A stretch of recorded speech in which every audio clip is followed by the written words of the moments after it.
What'd they tell you? Nothing. Okay, she was life flighted here. Yeah. ये है Natalie और John Sirela, McKenzie Sirela के parents. कुछ घंटे पहले ही इन्हें बताया गया है कि उनकी बेटी एक डेंजरस कार एक्सीडेंट में इन्वॉल्व थी और उसे हेलीकॉप्टर से हॉस्पिटल ले जाया गया है। लेकिन जो बात ये पुलिस ऑफिसर अब बताने वाला है वो इनकी और मैकेंजी की ज़िंदगी हमेशा के लिए बदल कर रख देगा। Okay. No. What was it? You want to sit down?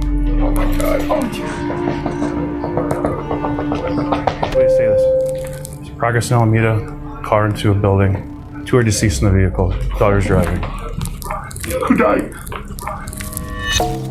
McKenzie का बॉयफ्रेंड डोमिनिक रूसो और उनका दोस्त डेवन, दोनों की क्रैश के बाद मौत हो गई और इसी मूवमेंट से मैकेंजी एक पॉसिबल डबल मर्डर सस्पेक्ट बन गई। शुरुआत में पुलिस को यकीन नहीं हुआ, सबको लगा ये सिर्फ एक ट्रेजिक एक्सीडेंट था, एक गलती। पर जैसे जैसे इन्वेस्टिगेशन आगे बढ़ी वैसे वैसे कुछ डार्क और डिस्टर्बिंग सीक्रेट सामने आने लगे जो ये प्रूव करने वाले थे कि ये सिर्फ कोई एक्सीडेंट नहीं था।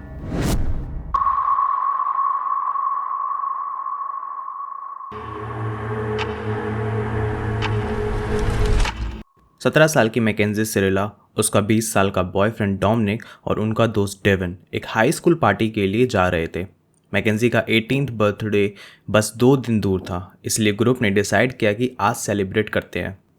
सब कुछ नॉर्मल लग रहा था, लेकिन कुछ ही घंटों में ये रात ओहियो की सबसे डिस्टर्बिंग मिस्ट्रीज में से एक बनने वाली थी। रात के अराउंड 2 बजे पार्टी में मैकेंजी और डोमिनिक को स्मोकिंग करते देखा गया और एक पॉइंट पे मैकेंजी पार्टी होस्ट को ड्रग ऑफर करती हुई दिखी। ये उसके फ्रेंड के लिए अनयूजुअल था। उन्होंने कभी मैकेंजी को ड्रग यूज़ करते हुए नहीं देखा था, ना ही कभी दूसरों को ऑफर करते हुए। सुबह के 3:30 बजे वो तीनों ग्रुप पार्टी से निकलकर एक दूसरे दोस्त के घर गए। वहाँ वो लोग 1 घंटे तक साउथ पार्क देखते रहे। सुबह 5 बजे के अराउंड मैकेंजी ने बोला कि अब घर चलते हैं और यहीं पर एक अजीब चीज़ हुई। उसने इंसिस्ट किया कि गाड़ी वो ड्राइव करेगी।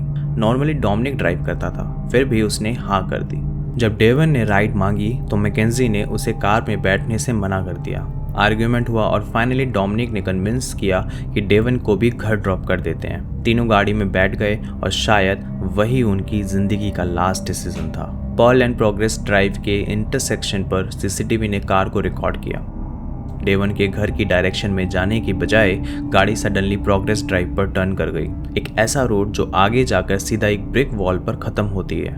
सीसीटीवी फुटेज में दिखा गाड़ी की स्पीड रैपिडली इंक्रीज होने लगी, 50 किलोमीटर पर आवर से सीधा 100 किलोमीटर पर आवर के ऊपर। लास्ट फ्यू सेकंड में स्टीयरिंग शार्पली टर्न हुआ जैसे किसी ने पेड़ से बचने की कोशिश की हो, लेकिन तब तक बहुत देर हो चुकी थी। गाड़ी सीधा ब्रिक वॉल में जा घुसी। क्रैश के बाद वो कार 45 मिनट तक किसी को नहीं मिली। सुबह 6:15 पर एक बाइकर ने वो कार देखी और पुलिस को कॉल किया।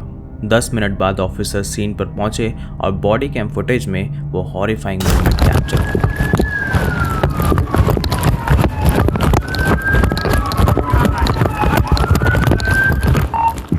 No one's breathing. Bust that window out. All right. Oh my God. Who can hear my voice? Who's in here? Drivers. Radio.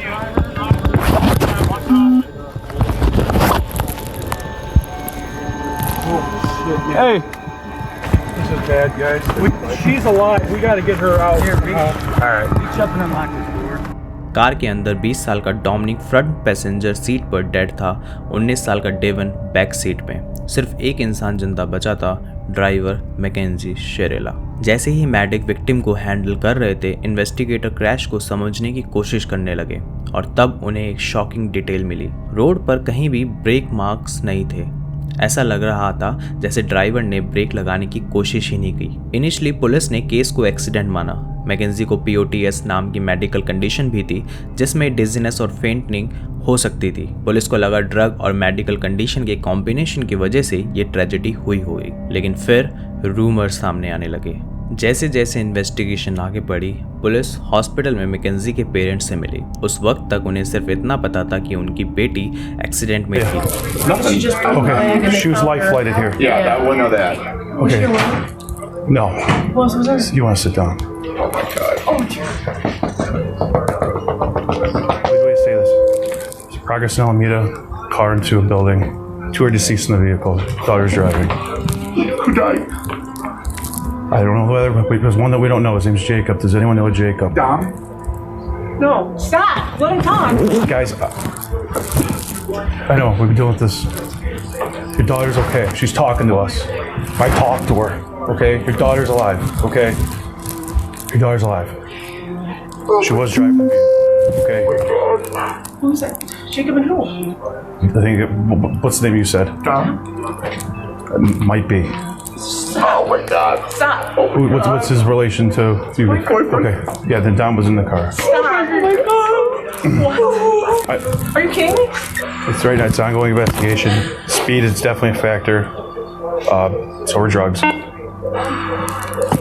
Dom is dead? Dom is dead? Is that what you're telling me? Look at me. Is that Dom is dead? There's no always way for me to say anything right now, man. Dom, This is a serious situation.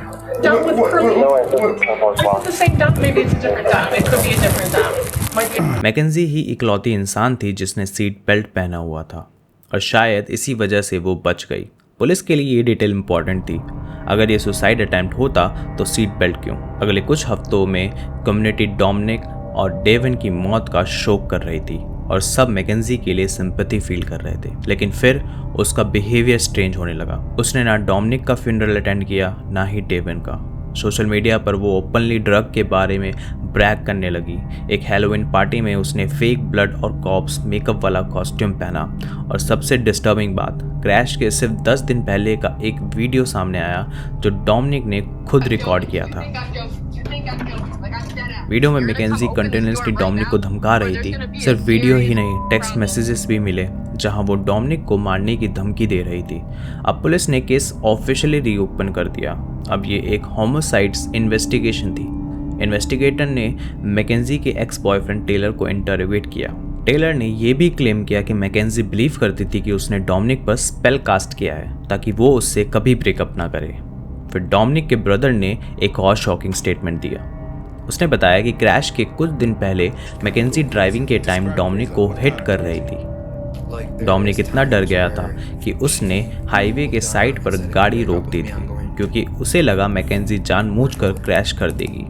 और फिर investigator को सबसे dangerous evidence मिला। Hitting him on the highway while driving, and he had to pull his car over on the side of the highway, not in a very safe parking spot either, and have somebody else come pick them up and drive the car home because he was scared that she was going to make him crash, and that was just prior to the day before the actual crash.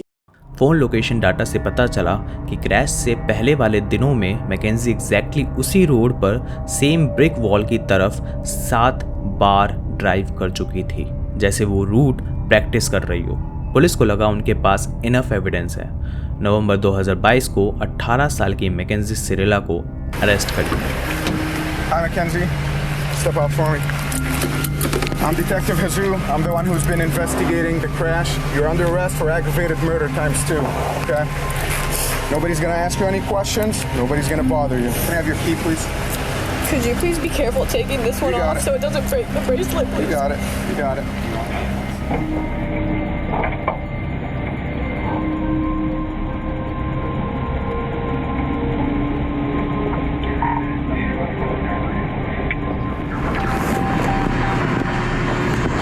Recording mounted. Wi-Fi connected.